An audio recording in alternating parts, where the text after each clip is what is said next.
कातिल के अजीब कत्ल की कहानी। जिसकी हत्या हुई वो जिंदा था तो फिर मरने वाला कौन था? आजीवन कारावास से बचने के लिए भोपाल के एक कैदी की असली कहानी। जेल जाने से बचने के लिए इसने फिल्म अंधा कानून जैसी स्क्रिप्ट को हूबहू नकल कर डाला। जुर्म की दुनिया वाकई अजीब है। कई बार जो दिखता है असल में वो होता नहीं, और कई बार जो होता है असल में दिखता नहीं। ये कत्ल की कहानी भी कुछ वैसी ही है। जिस शख्स की मौत होती है मौके से उसकी लाश भी मिलती है और सुसाइड नोट भी मिलता है। वहां से मौत के सबूत भी मिलते हैं और मौत की वजह भी। इन सभी को देखकर पुलिस भी मान लेती है कि ये आत्महत्या का ही केस है। लेकिन जब पोस्टमार्टम रिपोर्ट पुलिस के हाथ आती है तो पूरी घटना ही बदल जाती है। अब पुलिस फिर से तफ्तीश शुरू करती है। फिर जो कहानी सामने आती है तो उसे जानकर पुलिस भी दंग हो जाती है। आज क्राइम की कहानी में मध्य प्रदेश के एक बेहद ही सस्पेंस थ्रिलर मर्डर मिस्ट्री की सच्ची कहानी। हेलो दोस्त, मेरे इस मिस्टर माहतो चैनल में आपका स्वागत है। तो चलिए आज की कहानी शुरू करते हैं। मध्य प्रदेश की राजधानी भोपाल का सेंट्रल जेल, साल 2019, तारीख 29 जून। इस दिन पैरोल पर जेल से निकले कैदी को लौटना था। 14 दिन की पैरोल पर जाने के बाद जेल प्रशासन को भी उसके लौटने का इंतजार था। तभी जेल प्रशासन को लोकल पुलिस से एक सूचना मिलती है। सूचना थी कि उस कैदी की मौत हो गई है। हत्या के केस में उम्र कैद की सजा मिलने और जेल की जिंदगी से परेशान होकर उसने घर में ही आत्मदाह कर लिया। लोकल पुलिस ने बताया कि कैदी ने एक सुसाइड नोट भी छोड़ा है। हैंडराइटिंग भी उसी की है और मौत की वजह भी बताई है। इसलिए अब उसके शव का पोस्टमार्टम कराकर केस को बंद करने की तैयारी है। ये जानकर जेल प्रशासन भी उस कैदी के केस को बंद करने के लिए लोकल पुलिस के फाइनल रिपोर्ट का इंतजार करने लगा। जिस कैदी की मौत हुई थी उसका नाम था राजेश परमार। उम्र तकरीबन 34 साल। वह मध्य प्रदेश के भोपाल के नीलबढ़ एरिया के हरिनगर में रहता था। इस पर साल 2014 में एक हत्या का आरोप था। उसी केस में इसकी गिरफ्तारी हुई थी। साल 2016 में उसे कोर्ट ने आजीवन कारावास की सजा सुनाई थी, जिसके बाद से वो जेल में ही था। उसी समय राजेश के पिता की मौत हो गई थी। इसी वजह से उसे 14 दिनों की पैरोल मिली थी। इसलिए 15 जून को वो पैरोल पर बाहर आया था। 29 जून को उसकी पैरोल खत्म होने वाली थी। इस वजह से उसे हर हाल में 29 जून को जेल में लौटना था। लेकिन 29 जून की सुबह ही उसके घर से आग की लपटें निकलने लगी थीं, जिसे देख आसपास के लोगों ने पुलिस को सूचना दी। फायर ब्रिगेड की गाड़ियां और लोकल पुलिस मौके पर पहुंची। आग बुझाने पर देखा गया तो एक युवक बुरी तरह से जल चुका था। चेहरा और शरीर भी पूरी तरह से जला हुआ था। देखकर ही वो मरा हुआ लग रहा था। फिर भी पुलिस ने आखिरी उम्मीद में उसे तुरंत अस्पताल में भर्ती कराया, जहां डॉक्टरों ने मृत करार दिया। अब पुलिस ने घर की तलाशी ली तो एक सुसाइड नोट भी मिला, जिसमें लिखा था कि पिता की मौत होने से वो दुखी था। अब परिवार में कोई उसे पैरोल भी नहीं दिलाएगा। इस वजह से वो अब दुनिया से निराश हो चुका है। लिहाजा वो आग लगाकर आत्महत्या कर रहा है। इसके लिए कोई दूसरा जिम्मेदार नहीं है। अब ये सुसाइड नोट के आधार पर पुलिस ने भोपाल सेंट्रल जेल को भी सूचना दी। शव को पोस्टमार्टम के लिए भेज दिया। साधारण सुसाइड केस की तरह पुलिस ने भी इसे एक तरह से बंद कर दिया। उधर पोस्टमार्टम के बाद शव को रिश्तेदारों को सौंप दिया गया। रिश्तेदारों ने भी शव का अंतिम संस्कार कर दिया। लेकिन इस पूरे केस में 24 घंटे बाद नया मोड़ आया, जब वहां की पुलिस को राजेश परमार की पोस्टमार्टम रिपोर्ट मिली। उस समय के भोपाल पुलिस के नए ईएसपी अखिल पटेल के पास नीलबढ़ का एरिया था।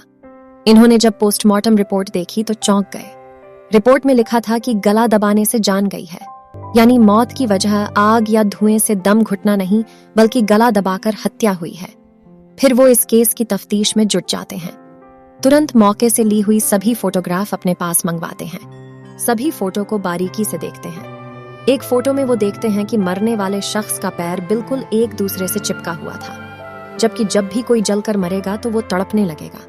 फिर उसके पैर एक दूसरे से चिपकने के बजाय अलग अलग होने चाहिए, लेकिन इस केस में ऐसा नहीं था। दूसरी तस्वीरें भी देखते हैं। उनसे पता चलता है कि उस शख्स का चेहरा और सीने वाला हिस्सा ही पूरा जला था, जबकि हाथ और पैर ज्यादा जले नहीं थे और अजीब तरीके से मुड़े भी थे। इससे शक यही होता है कि कहीं हाथ और पैर बंधे तो नहीं थे, जिस वजह से ऐसा हुआ। अब इसका पता लगाने के लिए वो पुलिस अधिकारी पूरी टीम के साथ मौके पर जाते हैं। घटनास्थल को बारीक से देखते हैं। फिर आसपास के लोगों से पूछताछ करते हैं। तो पता चलता है कि एक दिन पहले जब राजेश परमार के साथ 1 या 2 और लोग भी देखे गए थे। अब पुलिस इस केस की फाइल को बंद करने की जगह फिर से खोलती है, जांच शुरू करती है। अब पुलिस को यह शक हुआ कि जिसकी मौत हुई उसकी पहले गला घोंटकर हत्या की गई, लेकिन राजेश को जब सुसाइड ही करना था तो उसकी पहले हत्या क्यों की गई? अगर किसी ने गला दबाया तो वो कौन था? अब पुलिस के सामने ये भी सवाल था कि कहीं ऐसा तो नहीं कि मरने वाला राजेश ही ना हो। अगर ये राजेश नहीं है तो फिर कौन था? इन सब सवालों का पता लगाने के लिए पुलिस ने उसके मोबाइल नंबर का पता लगाया। फिर रिश्तेदारों के जरिए उसका एक नंबर मिला जो जेल से आने के बाद एक्टिव था, लेकिन अब बंद था। उसकी आखिरी लोकेशन भी भोपाल की ही थी। पुलिस ने जब उसके फोन की कॉल डिटेल चेक की तो एक नंबर पर कई बार बात होने की जानकारी हुई, लेकिन जब उस नंबर पर संपर्क किया गया तो वो भी बंद था। वो नंबर था निहाल नामक युवक का। अब पुलिस के सामने निहाल को खोजने की चुनौती थी और मन में सवाल ये भी आ रहा था कि कहीं निहाल ही तो नहीं मारा गया। इसके अलावा और भी कई सवाल। फिलहाल पुलिस उसकी तलाश में जुट गई। फिर पता चला कि निहाल मूल रूप से बिहार का रहने वाला है और पहले राजेश के मकान में ही किराए पर रहता था, लेकिन कुछ महीने से यहाँ से दूसरे मकान में शिफ्ट हो गया था। अब पुलिस की जांच में निहाल की लोकेशन गुजरात में मिली। इसके बाद पुलिस की एक टीम गुजरात पहुंची और दबोच लिया। इसके बाद जब उससे कड़ाई से पूछताछ हुई तब उसने जो कहानी बताई वो बेहद ही चौंकाने वाली थी। निहाल ने बताया कि जेल से पैरोल पर आने के बाद राजेश ने उससे संपर्क किया था।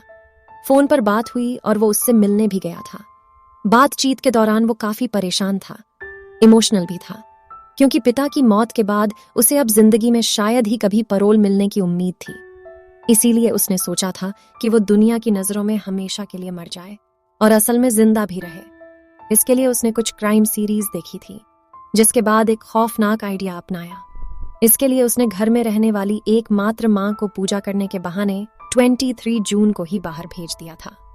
इसके बाद साजिश रची कि 29 जून को पैरोल खत्म होने के बाद भी उसे जेल नहीं जाना पड़े। इसीलिए 28 जून को ही किसी दूसरे शख्स को अपनी जगह मारकर दूर कहीं चले जाने की तैयारी में जुट गया। इस काम में मदद के लिए उसने मुझे बुलाया, लेकिन मैंने साफ मना कर दिया। इसके बाद उसने 1 लाख रुपए का लालच दिया और कुछ पैसे एडवांस में भी दिए, इसीलिए उसके झांसे में आ गया।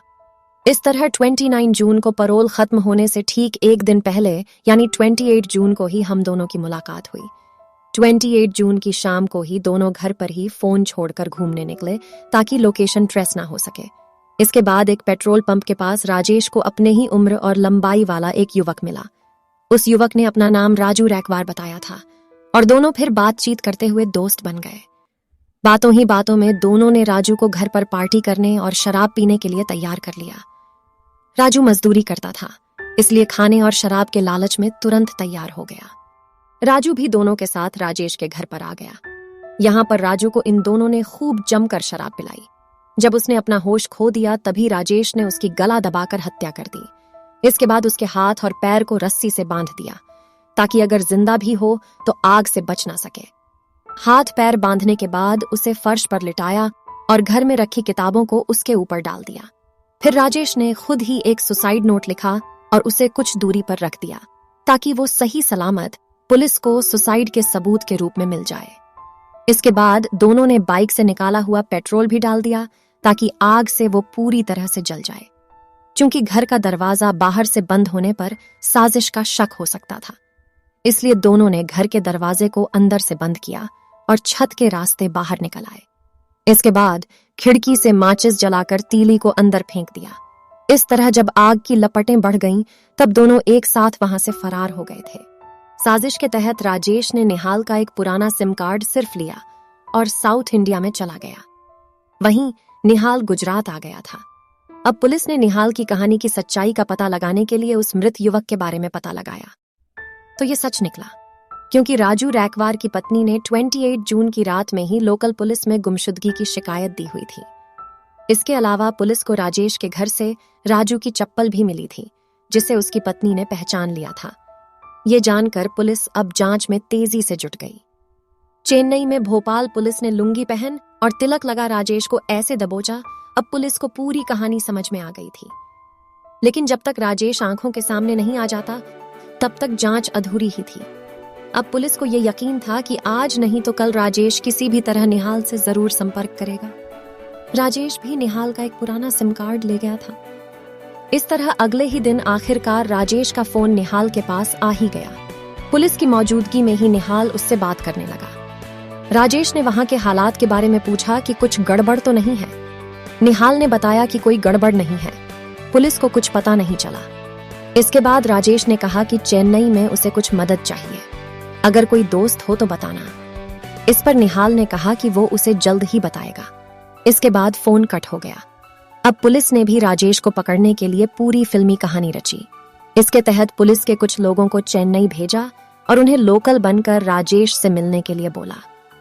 इस तरह निहाल ने राजेश को चेन्नई में रहने वाले अपने एक दोस्त का जिक्र करते हुए उसका फोन नंबर शेयर किया, जिसके बाद राजेश पुलिस वाले को ही निहाल का दोस्त समझकर उससे बात की और मिलने गया। जैसे ही राजेश ने लुंगी और माथे पर तिलक लगाए 2 युवकों को निहाल का दोस्त समझकर मदद मांगने पहुंचा, तभी उसे पकड़ लिया गया। इस तरह पुलिस ने एक ब्लाइंड मर्डर केस का खुलासा करते हुए 8 जुलाई 2019 को पूरे केस को मीडिया के सामने लाया था। इस केस के बारे में खुद आईपीएस अधिकारी अखिल पटेल कहते हैं कि यह केस कानून की आंखों में धूल झोंकने वाला था, लेकिन जब बारीकी से केस की जांच हुई तो पूरा सच सामने आ गया। इसके बाद राजेश फिर से सलाखों के पीछे भेज दिया गया। ऐसे ही और रियल आपराधिक घटनाएं सुनने के लिए इस चैनल को लाइक, सब्सक्राइब और शेयर करें। धन्यवाद।